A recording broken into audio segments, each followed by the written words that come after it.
Ladies and gentlemen, the show starts in 3, 2, 1, go. Hello मेरे प्यारे दोस्तों, स्वागत है आप सभी को हमारे और आपके YouTube चैनल बायोबॉम्ब्स में। आप सभी को आज हम DRDO टेक्नीशियन ए का आज फुल ट्रांसफार्मर लेके आया हूं, जो टेक्नीशियन ए का एग्ज़ाम होने वाला है, जिसमें हम लोग ट्रांसफार्मर को आज कवर करेंगे और बहुत ही मोस्ट इंपॉर्टेंट आपके क्वेश्चन को लेके आएगा, क्योंकि ट्रांसफार्मर से काफ़ी ज़्यादा क्वेश्चन पूछा जाता है। तो आज हम लोग ट्रांसफार्मर को कवर करेंगे कि ट्रांसफार्मर में किस प्रकार के क्वेश्चन को पूछा जाता है। ये आपके आने वाला 6 से 11 के बीच में जो होने वाला एग्जाम है, 6 जनवरी से 11 जनवरी को 2023 में जो एग्ज़ाम होने वाला है, वो आपसे उसी एग्जाम से रिलेटेड आपका ये क्वेश्चन रहेगा, जो ट्रांसफार्मर से आपका एक भी नहीं छूटेगा अगर इस वीडियो को अगर आप शुरू से अंत तक देखते हैं तो। क्योंकि आपको इसका एक PDF मिलेगा टेलीग्राम पे, तो हमारे आप टेलीग्राम से जुड़ सकते हैं और उस टेलीग्राम से आप इस PDF को डाउनलोड करके आप नोट कर सकते हैं, लिख सकते हैं या प्रिंट आउट कर सकते हैं। बट मैं प्रिंट आउट की आवश्यकता नहीं होगी, क्योंकि मैं आपको यहीं पे वीडियो में ही कवर करा दूंगा, इसलिए आप हमारे साथ अंत तक बने। चलिए हम लोग ज़्यादा देरी ना करते हुए शुरू करते हैं। अगर यह वीडियो आपको अच्छा लगेगा तो जरूर मेरे चैनल्स को लाइक और सब्सक्राइब साथ ही साथ शेयर जरूर कीजिएगा, ठीक है दोस्तों। और एक प्यारा सा कमेंट्स कीजिएगा, ताकि हमें भी एक मोटिवेशनल मिलते रहे, मोटिवेट हम भी होते रहे और आपके लिए ऐसे वीडियो बनाते रहे। चलिए हम लोग आज शुरू करते हैं अपना फर्स्ट क्वेश्चन। ट्रांसफार्मर की दक्षता सामान्यतः प्रास में होती है,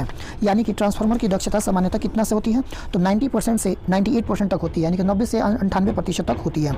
तो डैट इज इसका राइट आंसर आपके सामने दिख रहा होगा, इसको हमने कलर कर लिया है, यानी कि इसका राइट आंसर हो जाएगा option number D is the correct, ठीक है दोस्तों। चलिए अगला क्वेश्चन हम लोग देखते हैं। ट्रांसफार्मर में लीकेज फ्लक्स का मान निर्भर करता है, तो यानी ट्रांसफार्मर में लीकेज जो होता है, लीकेज फ्लक्स जो होता है, वह लीकेज फ्लक्स कब होता है, जब आप ट्रांसफार्मर पे लोड बढ़ाइएगा। लोड कैसे बढ़ाइएगा, तो या तो आप अपने घरों में जैसे कि टीवी, पंखा, फुटबॉल या अन्य सभी घरों में ऐसे जब होने लगेगा, तो उस ट्रांसफार्मर पे क्या होगा, लोड बढ़ने लगेगा, और लोड बढ़ेगा तो ये इसका राइट आंसर हो जाएगा option number C is the correct. चलिए अगला क्वेश्चन हम लोग देखते हैं कि ट्रांसफार्मर के अंदर प्रवेश करने वाले नमी को रोकने के लिए ब्रीदर में किस पदार्थ का इस्तेमाल किया जाता है। यानी ट्रांसफार्मर जो हम लोग बाहरी वातावरण में लगाते हैं, तो उसको हम रोकने के लिए उसमें नमी अंदर ना चले जाए, नमी चला जाएगा तो जाहिर सी बात है कि शॉर्ट सर्किट हो जाएगा। तो इसलिए इस नमी को रोकने के लिए हम लोग सिल्का जेल उसमें लगाते हैं। क्या लगाते हैं, उसमें हम लोग सिल्का जेल लगाते हैं। सिल्का जेल का प्रयोग करते हैं, जिससे ये नमी को आसानी से अंदर नहीं आने देता है और बाहर ही रोक लेता है, ठीक है दोस्तों। चलिए अगला क्वेश्चन है कि बैरी प्रकार के ट्रांसफार्मर में चुंबकीय पथों की संख्या होती है, 1 होती है, 2 होती है, 3 होती है। तो बैरी प्रकार का हम बता दें कि बैरी जो प्रकार के होते हैं उसमें क्या होते हैं, अनेक प्रकार के आपका क्या होती है, ट्रांसफार्मर चुंबकीय पथ होती है। चलिए ठीक है, आगे देखते हैं हम लोग क्वेश्चन कि किस ट्रांसफार्मर में ब्रीदर का कार्य होता है, यानी कि किसी ट्रांसफार्मर में ब्रीदर का कार्य। तो जस्ट अभी हमने आपको बताया कि ब्रीदर का कार्य किसके लिए होता है, तो नमी को रोकने के लिए होता है। किस चीज़ के लिए होता है, तो नमी को रोकने के लिए होता है। तो दैट इज आपका राइट आंसर हो जाएगा option number B is the correct, ठीक है दोस्तों, बी इज द करेक्ट। चलिए अगला क्वेश्चन है कि ऑटो ट्रांसफार्मर किस सिद्धांत पर कार्य करता है। तो ऑटो ट्रांसफार्मर क्या होता है, स्वप्रेरणा पे करता है। किस पे करता है, स्वप्रेरणा पे, यानी कि जिसको हम लोग सेल्फ इंडक्शन के नाम से जानते हैं, ठीक है दोस्तों। तो चलिए इसका अगला क्वेश्चन हम लोग देखते हैं कि जब 2 ट्रांसफार्मर सामान्यतः क्रम में संचालित हो तो वे उनके खाली स्थान के आधार पर लोड की भागीदारी करेगा, ठीक। तो इसका राइट आंसर होगा option number C is the correct, यानी कि प्रति इकाई इम्पीडेंस के ऊपर निर्भर करता है, ठीक है दोस्तों। चलिए अगला हम लोग क्वेश्चन देखते हैं कि 2 समांतर क्रम में संचालित ट्रांसफार्मर के लिए आवश्यक नहीं है, यानी अगर दोनों ट्रांसफार्मर को हम एक समान करेंगे तो जाहिर सी बात है उसका जो KVA होगा, वो KVA यानी कि KVA रेटिंग जो होगा वो क्या एक समान दोनों का नहीं होना चाहिए। तो हम बता दें कि ट्रांसफार्मर का क्या होता है, ट्रांसफार्मर का यूनिट्स क्या होता है, KVA होता है, ठीक है दोस्तों। यानी KVA में हम लोग क्या करते हैं, इसके यूनिट्स को मापते हैं। चलिए अगला क्वेश्चन है आपके कि अधिकतम दक्षता के दौरान किसी ट्रांसफार्मर का कॉपर लॉस 1000 वाट है, तो आयरन लॉस कितना होगा। तो हम बता दें कि कॉपर लॉस यानी कि जो कॉपर लॉस जो है यानी कि loss of copper is equal to loss of iron के इक्वल होता है, ठीक है दोस्तों। यानी loss of cost equal loss of iron. तो इसका भी राइट आंसर हो जाएगा क्या चीज़, option number C is the correct, ठीक है दोस्तों। यानी कि इसका भी 1000 वाट ही होगा, ठीक है दोस्तों। चलिए आगे की तरफ हम देखते हैं कि ट्रांसफार्मर कोर में हमिंग ध्वनि उत्पन्न होने के कारण क्या है। तो जाहिर सी बात है कि जब हमिंग लोड होगा तो इसका क्या होगा, तो लिमिटेड कोर का अपरिपूर्ण कसाव होने के कारण से ये क्या होता है, उसका धमिंग आवाज़, यानी कि जो आवाज़ आता है वो ज़्यादा ही उसका क्या होता है, नॉट बोल्ट हम ज़्यादा जो लिमिटेड हम लोग को जो कस देते हैं उसी कारण से होता है। अगला क्वेश्चन कहता है कि बिना फ्रीक्वेंसी बदले वोल्टेज व करंट को कम या अधिक करने के यंत्र को हम लोग क्या कहते हैं। तो यार बता दें कि ये जो ट्रांसफार्मर में होता है, तो ट्रांसफार्मर में ना ही हम करंट को बदल सकते हैं, ना ही उसकी फ्रीक्वेंसी को बदल सकते हैं, ठीक है। तो ये ना ही फ्रीक्वेंसी बदला जा सकता है, ना ही उसका करंट बदला जा सकता है। वो क्या कहता है, एक स्थान से दूसरे स्थान, एक जगह से दूसरे जगह पर वो ट्रांसफार्मर होता है, ट्रांसफर होता है। तो इसलिए हम इसको ट्रांसफार्मर के तौर पर रखते हैं। ठीक है। अगला क्वेश्चन कहता है कि सिलिका जेल का प्रयोग किया जाता है। तो जस्ट अभी हमने इसका क्वेश्चन बताया कि सिलिका जेल किसके लिए प्रयोग किया जाता है, तो नमी के ब्रीदर को, यानी कि ट्रांसफार्मर में नमी के ब्रीदर को रोकने के लिए किया जाता है, तो नमी सूखने के लिए किया जाता है। अगला क्वेश्चन है कि ट्रांसफार्मर किस सिद्धांत पर कार्य करता है। ये बहुत अच्छा क्वेश्चन है, बहुत बार पूछा गया है, ठीक है। तो इसका होता है अन्योन प्रेरणा होता है, ठीक है, अन्योन प्रेरणा, जिसको हम लोग सेल्फ इंडक्शन के नाम से जानते हैं, सेल्फ इंडक्शन मोटर के नाम से, सॉरी ट्रांसफार्मर के नाम से जानते हैं।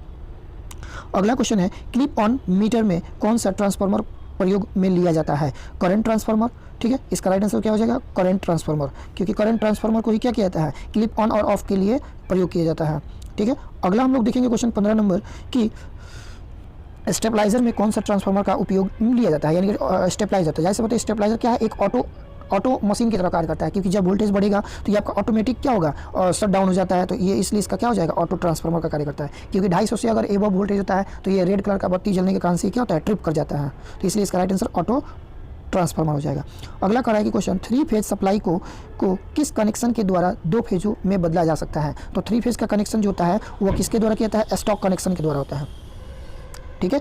अगला क्वेश्चन है कि शॉर्ट सर्किट टेस्ट द्वारा ट्रांसफार्मर की कौन सी हानि ज्ञात की जाती है, कॉपर लॉस, ठीक है। तो इसका राइट आंसर क्या हो जाएगा, कॉपर लॉस। अगला क्वेश्चन है कि ओपन सर्किट टेस्ट द्वारा ट्रांसफार्मर की कौन सी हानि की जाती है। तो अभी हमने जस्ट बताया कि copper loss is equal to iron loss, तो यहाँ पे क्वेश्चन कहा जा रहा है कि ओपन सर्किट में, यानी कि जब सर्किट क्या हो आपका खुला हो, जब सर्किट क्या हो आपका ओपन हो, यानी कि खुला हो, मान लीजिए कि ओपन सर्किट हो, खुला हो, तो इसमें किस प्रकार का लॉस होगा, तो हम बता दें कि आयरन लॉस होगा, यानी क्या होगा आपका, आयरन लॉस होगा, ठीक है। तो इसका राइट आंसर हो जाएगा option number B is the correct. Transformer में जिस सिरों पर सप्लाई देंगे वे कहलाते हैं। तो ट्रांसफार्मर जो होते हैं ये क्या होते हैं, 2 तरह के, यानी कि इसका जाहिर सी बात है कि ये 2 तरह से होते हैं, जिसको हम लोग एक प्राइमरी वाइंडिंग कहते हैं, ठीक है, प्राइमरी वाइंडिंग होता है, एक सेकेंडरी वाइंडिंग होता है। तो प्राइमरी वाइंडिंग में हमेशा क्या होता है, यानी कि देखिए जरूरी नहीं है कि हम लोग प्राइमरी इसमें हम अगर लोड देंगे तो ये हमारा मतलब सेकेंडरी हो जाएगा। आप जिसमें आप अगर लोड देते हैं वो आपका सेकेंडरी हो जाता है, जिसमें अगर आप इनपुट की यानी कि अगर करंट दी है तो वो हमारा प्राइमरी हो जाता है। अगर हम इधर से करंट देते हैं तो ये प्राइमरी हो जाएगा, ये सेकेंडरी हो जाएगा, ठीक। तो कहने का अर्थ ट्रांसफार्मर में किधर से भी हम लोग एक साइड से अपना हम लोग इन कर सकते हैं और एक साइड से हम लोग आउट कर सकते हैं।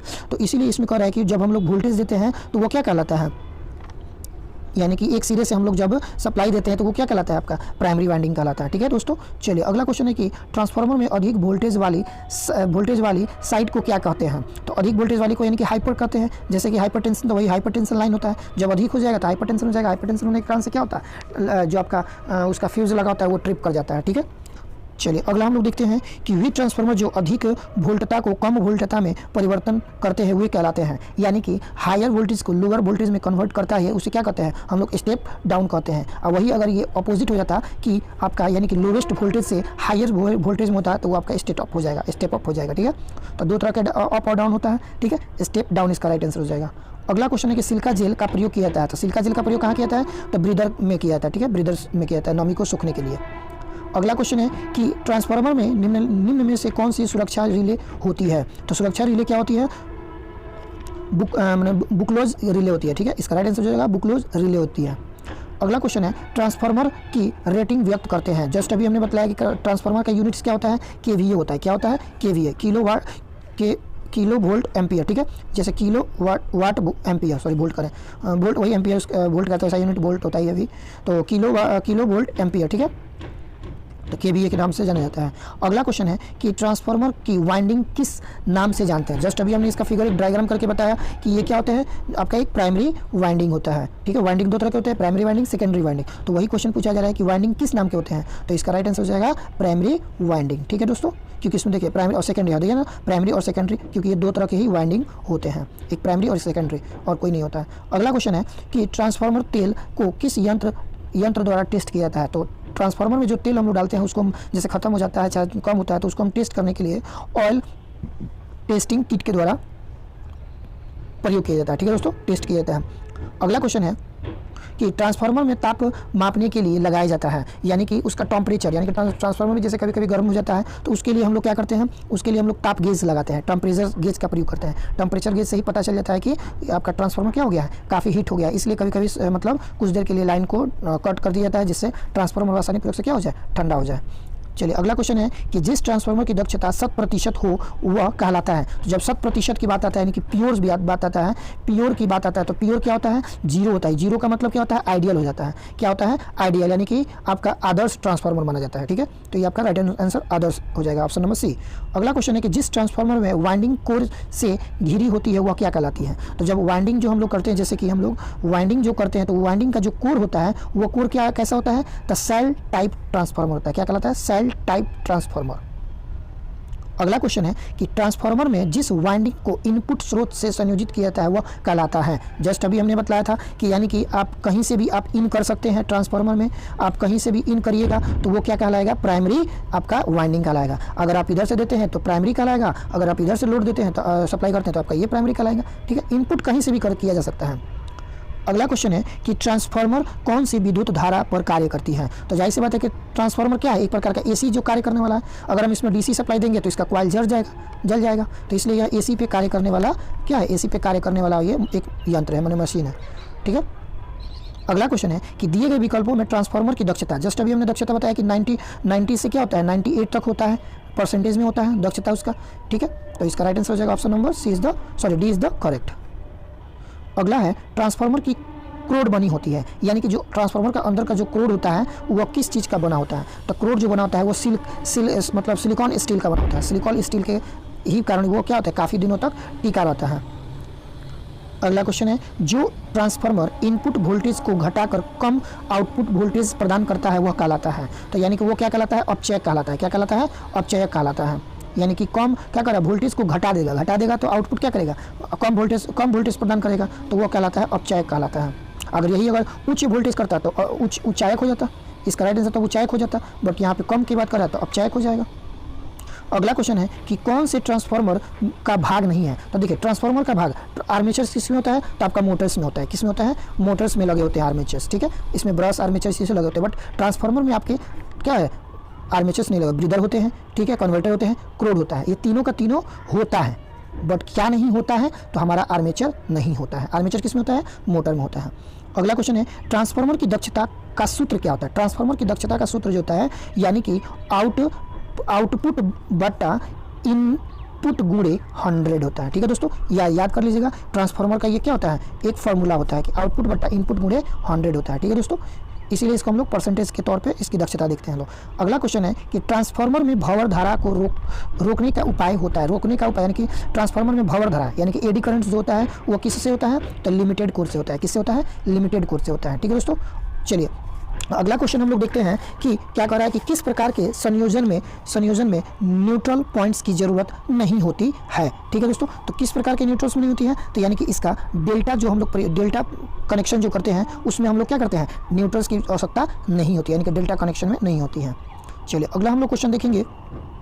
अगर आपको वीडियो ये पसंद आए तो जरूर हमारे चैनल को लाइक और साथ ही साथ कमेंट्स करना ना भूलें। ठीक है, अगर आप हमारे चैनल पर नए हैं तो जरूर सब्सक्राइब कर लें ताकि आपको 6 से 11 तारीख तक आपको ऐसे ही वीडियो मिलते रहें। चलिए अगला क्वेश्चन कहता है कि सिलिका जेल कहाँ भरा होता है? तो सिलिका जेल कहाँ भरा रहता है? ब्रीदर में, ठीक है, कंजर्वेटर में, कोर में या वाइंडिंग में। ठीक है, तो अभी जस्ट हमने इसके बार इसके बारे में बता रहा हूँ कि ब्रीदर में होता है। ठीक है, ब्रीदर में होता है। तो ये देखिए क्वेश्चन काफ़ी बार ये रिपीट किया गया, बहुत बार ये आपको मिल गया। तो आई होप कि ये इस क्वेश्चन को आप अच्छे प्रकार से देखेंगे। अगला क्वेश्चन कहता है कि किस वाइंडिंग वाला ट्रांसफार्मर यानी कि एक वाइंडिंग वाला ट्रांसफार्मर है? कौन सा है? तो कौन सा है आपका? ये ऑटो ट्रांसफार्मर। क्या है जी? Auto transformer. एक वाइंडिंग जो वाला ट्रांसफार्मर है वो क्या है? Auto transformer. ये स्टेप अप जो होता है ये अपने आप करता है। ठीक है, ये स्टेप डाउन और स्टेप अप ये दोनों का दोनों अपने से करता है। ऑटो ट्रांसफार्मर को क्या कहता है? वाइंडिंग किया जाता है। अगला कह रहा है कि ट्रांसफार्मर की दक्षता को व्यक्त किया जाता है। जस्ट अभी हमने बताया कि दक्षता किस में मापी जाती है? KVA में मापी जाती है। तो आप देख सकते हैं कि इसका राइट आंसर कौन सा हो जाएगा? तो option number B is the correct. ठीक है दोस्तों, चलिए अगला क्वेश्चन है कि ट्रांसफार्मर किस प्रकार की मशीन है? घूर्णन है, चल है, एस्थेटिक है, ये सभी हैं। तो जाहिर सी बात है कि देखिए तो ना ही ये घूम सकता है, ना ही इसको चलाया जा सकता है, और ये सब तो होगा नहीं। तो जब आपका ये ऑप्शन कट गया तो option number C is the क्या है? करेक्ट, यानी कि ये एस्थेटिक। हम लोग इसको क्या करते हैं? एक दो पोलों के बीच में इसको एक जगह पर एस्थेटिक रख देते हैं, स्थिर रख देते हैं। चलिए अगला क्वेश्चन कर रहा है कि क्रोड की संरचना के आधार पर ट्रांसफार्मर कितने प्रकार के होते हैं? यानी क्रोड के आधार पर पूछा जा रहा है। तो क्रोड के आधार पर कितने होते हैं? ट्रांसफार्मर 3 प्रकार के होते हैं। ठीक है दोस्तों, यानी कि राइट ऑप्शन क्या हो जाएगा? Option number C is the correct. अगला क्वेश्चन है कि उच्चाई ट्रांसफार्मर में आउटपुट भार है क्या है? तो इसका राइट क्या होता है, यानी कि अगर उच्च ट्रांसफार्मर में आउटपुट देखा जाए तो उच्च ट्रांसफार्मर में आउटपुट क्या होता है, इसका भार घटने लगता है। क्या होता है, घटने लगता है। Option number B is the correct. अगला क्वेश्चन है कि यदि प्राइमरी वाइंडिंग में सेकेंडरी वाइंडिंग से अधिक लपेटे है तो वह कौन सी ट्रांसफार्मर होगी, उच्चाई होगी, उपचाई होगी या स्व होगी या इनमें से कोई नहीं होगा। इसका राइट आंसर हो जाएगा option number B is the correct, ठीक है, यानी कि अपचाई होगी।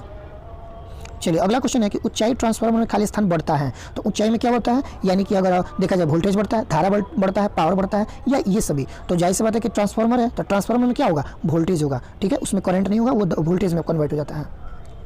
चलिए अगला क्वेश्चन है कि कंजर्वेटर टैंक में भरा होता है, क्या भरा होता है, सिलिका जेल, हवा, पानी, तेल। तो कंजर्वेटर में हम लोग क्या भरते हैं, तो जाहिर सी बात है उसमें हम लोग ऑयल्स डालते हैं, तेल का प्रयोग हम लोग उसमें करते हैं, तेल डालकर रखते हैं, जो कि देखे होंगे आप ट्रांसफार्मर के ऊपर एक टंकी लगा होता है, वो उसको हम लोग क्या होता है, कंजर्वेटर टैंक बोलते हैं। अगला क्वेश्चन है हम लोगों का, नमी सोखने के बाद सिलिका जेल का रंग कैसा हो जाता है। देखिए बहुत ही महत्वपूर्ण क्वेश्चन, बहुत ही अच्छा क्वेश्चन है। तो इसका राइट आंसर हो जाएगा option number A is the correct, यानी कि गुलाबी कलर का हो जाता है। जब नमी सोखने लगता है सिलिका जेल को तो उसका रंग कैसा होता है, गुलाबी कलर का हो जाता है। कैसा हो जाता है, यानी कि ये ऐसा हो जाता है, ठीक है दोस्तों, देखिए ये गुलाबी कलर का हो जाता है, इस कलर का हो जाता है। चलिए अगला क्वेश्चन है कि एक ट्रांसफार्मर में एक लोहे की कोर प्रदान करने का उद्देश्य होता है, तो प्रदान करने का उद्देश्य क्या होता है, तो इसका देखिए ऑप्शन है हो जाएगा, राइट ऑप्शन हो जाएगा option number C is the correct, यानी क्या हो जाएगा, चुंबकीय पथ की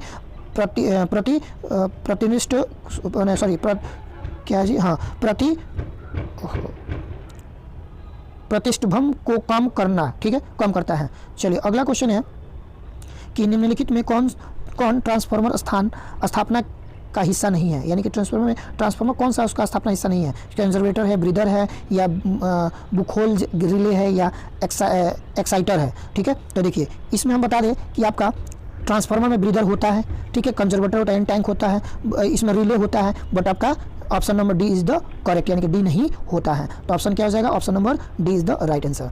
अगला क्वेश्चन है कि एक ट्रांसफार्मर की रूटीन दक्षता किस पर निर्भर करता है, उसकी आपूर्ति, यानी कि आपूर्ति आवृत्ति पर, लोड करंट पर, लोड व पावर फैक्टर पे, ब और स दोनों, यानी कि ए और बी दोनों, ठीक है। तो देखिए इसका राइट आंसर हो जाएगा option number D is the correct, यानी कि ये दोनों पे निर्भर करता है, ठीक है। चलिए अगला क्वेश्चन के तौर पे हम लोग बढ़ते हैं कि ट्रांसफार्मर में एक कंजर्वेटर का क्या कार्य होता है। तो जाहिर सी बात है कि अभी जस्ट बताया कि ट्रांसफार्मर में कंजर्वेटर क्या करता है, तेल को उसमें रखता है, तो तेल जब रखता है तो इसका राइट आंसर हो जाएगा option number C is the correct, यानी कि जब वो क्या कर रहा है कि जब हीटिंग के कारण तेल एक्सपांड होता है तो ट्रांसफार्मर को नुकसान से बचाने का कार्य करता है कंजर्वेटर, ठीक है दोस्तों। चलिए अगला हम लोग क्वेश्चन देखते हैं कि प्राकृतिक तेल शीतलन का उपयोग कितने रेटिंग तक के ट्रांसफार्मर के लिए किया जाता है, ठीक है। तो इसका राइट आंसर हो जाएगा option number A is the correct, यानी कि 300 kVA, ठीक है, 300 kVA, ठीक है, 300 kVA के लिए क्या कहता है, प्रयोग किया जाता है। अगला क्वेश्चन है कि पावर ट्रांसफार्मर को अधिकतम दक्षता के लिए डिज़ाइन किया गया है, यानी कि जब पावर का अधिकतम दक्षता हो तो उसके लिए क्या पावर डिजाइनिंग किया गया है, तो लगभग पूर्ण भार हो, लगभग क्या उसमें हो, पूर्ण भार हो, यानी कि option number A is the correct answer, ठीक है दोस्तों। चलिए अगला क्वेश्चन है कि एक वितरण ट्रांसफार्मर की अधिकतम दक्षता है, यानी कि एक वितरण, यानी कि हम लोग ट्रांसफार्मर को ट्रांसफर कर रहे हैं, यानी कि वो कैसा होता है, तो इसका राइट आंसर हो जाएगा option number B is the correct, यानी कि 50% पूर्ण भार पर हो, ठीक है। जब हम लोग अगर एक स्थान से दूसरे स्थान पर ट्रांसफर कर रहे हैं, वितरण कर रहे हैं, तो 50% पूर्ण भार होना चाहिए। अगला क्वेश्चन है कि एक ट्रांसफार्मर पर शॉर्ट सर्किट टेस्ट आयोजित करते समय कौन सा साइड को शॉर्ट किया जाता है, उच्च वोल्टेज पक्ष को, कम वोल्टेज पक्ष को, प्राथमिक को या माध्यमिक को। तो ये बहुत ही अच्छा क्वेश्चन है, ठीक है, और इसका राइट आंसर हो जाएगा option number B is the correct, यानी कम वोल्टेज वाले पक्ष को क्या कहता है, शॉर्ट कर दिया जाता है, ठीक है। शॉर्ट करके तब हम लोग आगे की तरफ अपना कार्य देख सकते हैं। अगला क्वेश्चन है कि ट्रांसफार्मर में कौन सी वाइंडिंग को क्रॉस सेक्शन एरिया अधिक होता है, ठीक है। तो इसका राइट आंसर हो जाएगा option number A is the correct, come voltage की वाइंडिंग, ठीक है। इसका क्रॉस सेक्शनल एरिया क्या हो जाएगा, कम वोल्टेज की वाइंडिंग। अगला है एक ट्रांसफार्मर किस राशि को ट्रांसफर करता है, वोल्टेज को, वर्तमान को या शक्ति को या आवृत्ति को। तो क्या कर रहा है क्वेश्चन, एक ट्रांसफार्मर की राशि ट्रांसफर करता है, यानी कि वो ट्रांसफर क्या करता है, यानी कि एक स्थान से दूसरे स्थान तक क्या करता है, तो वो एक पावर प्रदान करता है, यानी पावर फैक्टर प्रदान करता है। तो that is answer number C is the correct. चलिए अगला क्वेश्चन है कि एक ट्रांसफार्मर डीसी आपूर्ति की वोल्टेज को कम या ज़्यादा नहीं कर सकते हैं, क्योंकि उसमें क्या होता है, क्योंकि फैराडे के विद्युत चुंबकीय प्रेरणा के नियम वैध नहीं है, क्योंकि फ्लक्स की परिवर्तन दर क्या हो जाती है, शून्य हो जाती है। तो that is option number C is the correct. Faraday का जो विद्युत चुंबकीय प्रेरणा का जो नियम होता है वो वैध हो जाता है, और जिसके कारण से इसका मान क्या होता है, शून्य हो जाता है। अगला क्वेश्चन कह रहा है कि सेकेंडरी लीकेज फ्लक्स होती है, क्या होती है, तो सेकेंडरी फ्लक्स जो होती है वो कम सेकेंडरी परिवर्तित ईएमएफ के कारण होती है। तो right answer option is the correct. अगला है कि पावर ट्रांसफार्मर में स्थिर होता है, क्या होता है, वोल्टेज डिवीजन होता है, डिवाइस होता है, करंट डिवाइस होता है, या पावर डिवाइस होता है, या मुख्य फ्लक्स डिवाइस होता है। ठीक है, तो इसका राइट आंसर हो जाएगा पावर डिवाइस। क्या होता है, power device. Option number C is the correct. चलिए अगला क्वेश्चन हम लोग देखते हैं कि स्टेप अप ट्रांसफार्मर में आयरन कोर प्रदान करने का उद्देश्य होता है, तो उद्देश्य जाहिर से बताइए इसका क्या होता है, तो option number D is the correct. ठीक है, यानी कि ऑप्शन क्या करें, उपयुक्त सभी सुविधाएं प्रदान करने के लिए होगा, यानी कि ये आपका प्राइमरी और सेकेंडरी के बीच कंप्लिंग प्रदान करना, ठीक है, आपसी फ्लक्स की आयरन को बढ़ाना और चुंबकीय धारा के आयाम को क्या करना, कम करना, ये तीनों आपका सही है।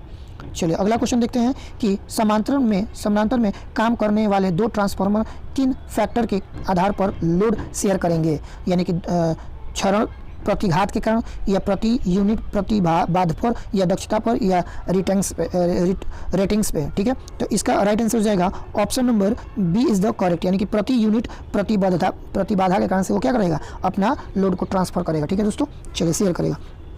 अगला है कि निम्नलिखित में ट्रांसफार्मर में नहीं बदलता है, यानी कि ट्रांसफार्मर में क्या चीज़ नहीं बदलता है, तो करंट, वोल्टेज, फ्रीक्वेंसी, उपयुक्त में सभी। तो इसका बता दें कि फ्रीक्वेंसी इसका कभी भी नहीं बदल सकता है, तो that is option number C is the correct, यानी कि फ्रीक्वेंसी कभी नहीं बदल सकते हैं। वोल्टेज बदल सकता है, कभी डीम हो सकता है, कभी हाई हो सकता है, तो वोल्टेज और आपका करंट ये हाई लो हो सकता है, बट आपका फ्रीक्वेंसी जो रहेगा उसी फ्रीक्वेंसी से ये भी अपना फ्लो करेगा। चलिए अगला हम लोग देखते हैं क्वेश्चन कि एक ट्रांसफार्मर में प्राथमिक से द्वितीयक तक ऊर्जा पहुंचाई जाती है, तो किसके द्वारा पहुंचाई जाती है, तो इसका राइट आंसर हो जाएगा फ्लक्स के द्वारा। क्या चीज़ के द्वारा, तो फ्लक्स के द्वारा, यानी कि option number C is the correct.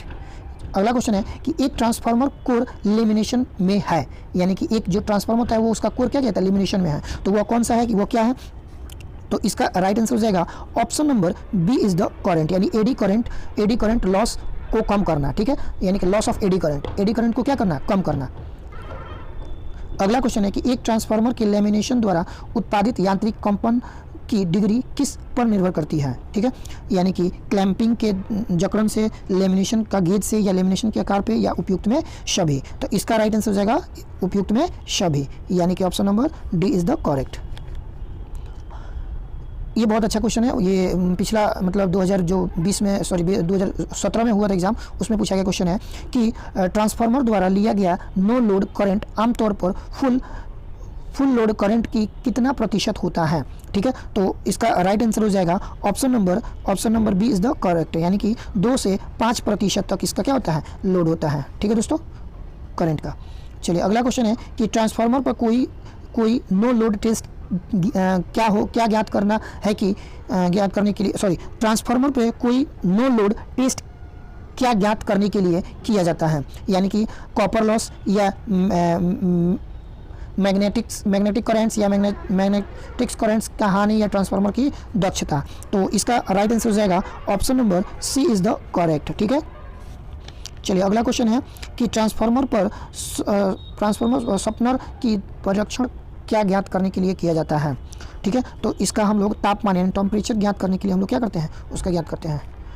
अगला है कि एक ट्रांसफार्मर की दक्षता लगभग होती है, एक ट्रांसफार्मर की दक्षता लगभग कितनी होती है, तो इसका राइट आंसर हो जाएगा 98, यानी कि 90 से 98 हमने बताया था, तो इसलिए इसका right answer option number B is the correct. अगला क्वेश्चन है कि CRGO के लिए अनुमान्य फ्लक्स का घनत्व कितना होता है। ठीक है, तो यानी कि इसका जो CRGO का घनत्व पूछा जा रहा है, तो इसका घनत्व कितना होता है, ये 1.77 WB/m², यानी कि वेबर बटा प्रति मीटर स्क्वायर। ठीक है, चलिए अगला क्वेश्चन है कि ट्रांसफार्मर कोर के निर्माण के लिए प्रयुक्त सामग्री आमतौर पर है, क्या है? तो हम लोग उसमें क्या प्रयोग करते हैं? तो उसमें हम लोग जो सिलिकॉन स्टील का हम लोग क्या करते हैं? प्रयोग करते हैं, जिसके कारण से वो काफ़ी दिनों तक टिकाऊ रहता है। ट्रांसफार्मर में नो लोड करंट और वोल्टेज से संबंधित होता है। वो कितना होता है, कितना डिग्री पे कार्य करने वाला होता है? तो लगभग 75 डिग्री पर वोल्टेज के पीछे रहता है। ठीक है, चलिए अगला क्वेश्चन है कि ट्रांसफार्मर की दक्षता अधिकतम कब होती है? ट्रांसफार्मर की दक्षता अधिकतम कब होती है? तो इसका तांबे की हानि यानी copper loss is equal to iron loss. Just हमने अभी आपको बताया होगा कि यानी कि loss of copper is equal to loss of iron. ठीक है, लॉस ऑफ आयरन, सॉरी उस टाइम आई लिख दिए होंगे, आई नहीं होगा, आयरन जो होता है Fe होता है। ठीक है, तो Fe लॉस ऑफ कॉपर और लॉस ऑफ आयरन के बराबर होता है। तो option number D is the correct. अगला क्वेश्चन है कि ट्रांसफार्मर में कौन सी वाइंडिंग में घुमावों की संख्या अधिकतम होती है? तो घुमावों की संख्या अधिकतम किस में होती है? तो अभी जस्ट ये भी क्वेश्चन आप लोग को हम बता दिए हैं कि उच्च वोल्टेज वाले वाइंडिंग में किया जाता है। चलिए ये एक और अगला क्वेश्चन है कि एक ट्रांसफार्मर की प्राथमिक वाइंडिंग होती है। प्राथमिक वाइंडिंग हमेशा क्या होती है? उसका या तो कम वोल्टेज या तो उच्च वोल्टेज वाइंडिंग से हो सकता है। ठीक है, ऑप्शन नंबर सी। चलिए अगला क्वेश्चन है कि एक ट्रांसफार्मर में एक चुंबकीय फ्लक्स प्रवाह का मार्ग होना चाहिए, क्या होना चाहिए और कैसा होना चाहिए? तो इसका निम्न प्रतिघात होना चाहिए। क्या होना चाहिए? निम्न प्रतिघात। अगर उच्च प्रतिघात होगा तो जाहिर सी बात है सभी उपकरणों को, डिवाइस को जला सकते हैं। अगला क्वेश्चन है पावर ट्रांसफार्मर को ठंडा करने के लिए एक सामान्य विधि है। तो सामान्य विधि क्या है उसका? यानी किस चीज़ से हम लोग क्या करते हैं ट्रांसफार्मर को? तो तेल के माध्यम से हम लोग ट्रांसफार्मर को क्या करते हैं? ठंडा करते हैं, तो तेल कूलिंग हो जाएगा। अगला क्वेश्चन कह रहा है कि ट्रांसफार्मर में वोल्टेज से नो लोड धारा कितने डिग्री पीछे रहता है? तो जस्ट अभी हमने इसके पहले बताया 75 डिग्री, 75 डिग्री से क्या होना चाहिए? पीछे होना चाहिए। तो इसका राइट आंसर हो जाएगा option number D is the correct. अगला क्वेश्चन है कि दिए गए वोल्टेज के लिए किसी दिए गए ट्रांसफार्मर में लोड परिवर्तन के बावजूद लगातार होने वाले नुकसान क्या है? तो लगातार उसमें जो नुकसान होता है वो हमेशा क्या होता है? यानी कि देखिए ये आपका इसमें ऑप्शन नहीं दिया दिख रहा है, ये आपका राइट आंसर इसका जो होगा उपयुक्त में से कोई, यानी कि इसमें नॉन ऑफ दिस, यानी कि इसमें ऑप्शन नहीं दिया गया है। तो option number D is the correct. ठीक है दोस्तों, चलिए अगला हम लोग क्वेश्चन देखते हैं। यदि समानांतर में काम करने वाले दो ट्रांसफार्मर के बाधाएं प्रतिशत में अलग अलग हो तो वो क्या होंगे? तो इसका राइट आंसर हो जाएगा option number D is the correct. ठीक है, समांतर ऑपरेशन संभव होगा, लेकिन जिस पावर फैक्टरों में ट्रांसफार्मर काम करते हैं उनके आम लोड के पावर फैक्टर कम होंगे। हम आपको पिछले वीडियो में जरूर बताए थे कि अगर इस टाइप का अगर क्वेश्चन मिला, ऑप्शन अगर ऐसा बड़ा, काफ़ी बड़ा दिखाई दे, तो आप आंख मूंद कर उस ऑप्शन को आसानी पूर्वक से क्या कीजिएगा? टिक लगा दीजिएगा, ये आपका राइट आंसर बन जाएगा। ठीक है दोस्तों, चलिए अगला क्वेश्चन कहता है कि यदि R2 ट्रांसफार्मर की द्वितीयक वाइंडिंग का प्रतिरोध है और के ट्रांसफॉर्मेशन अनुपात है, तो प्राइमरी के लिए संवित्र समक्ष द्वितीयक प्रतिरोध होगा। तो इसका क्या होगा? तो बता दें कि इसका राइट आंसर हो जाएगा option number B is the correct, यानी कि R/K²। ठीक है दोस्तों, चलिए अगला क्वेश्चन है कि एक ट्रांसफार्मर में टेपिंग आमतौर पर प्रदान की जाती है। तो टेपिंग किस में की जाती है? तो टेपिंग हमेशा हम लोग किस में करते हैं? उच्च वोल्टेज के साइड में करते हैं। क्या करते हैं? उच्च वोल्टेज के साइड में करते हैं। अगला क्वेश्चन कहता है कि ट्रांसफार्मर रेटिंग आमतौर पर संदर्भ में व्यक्त की जाती है। तो संदर्भ में व्यक्त किया जाता है, तो इसका right answer option number D is the correct. यानी देखिए ये बहुत बार क्वेश्चन पूछा जा रहा है और बहुत बार रिपीट किया गया, तो ये भी है इसका राइट आंसर। अगला क्वेश्चन है कि ट्रांसफार्मर कब सांस लेता है? देखिए ये कितना अच्छा क्वेश्चन है कि ट्रांसफार्मर कब सांस लेता है। ठीक है दोस्तों, तो ट्रांसफार्मर कब सांस लेता है? तो इसका यानी कि कह रहा है कि उस पर क्या हो? भार घटता है, यानी कि उस पर क्या हो? जब भार घटेगा तो वो आसानी पूर्वक से अपना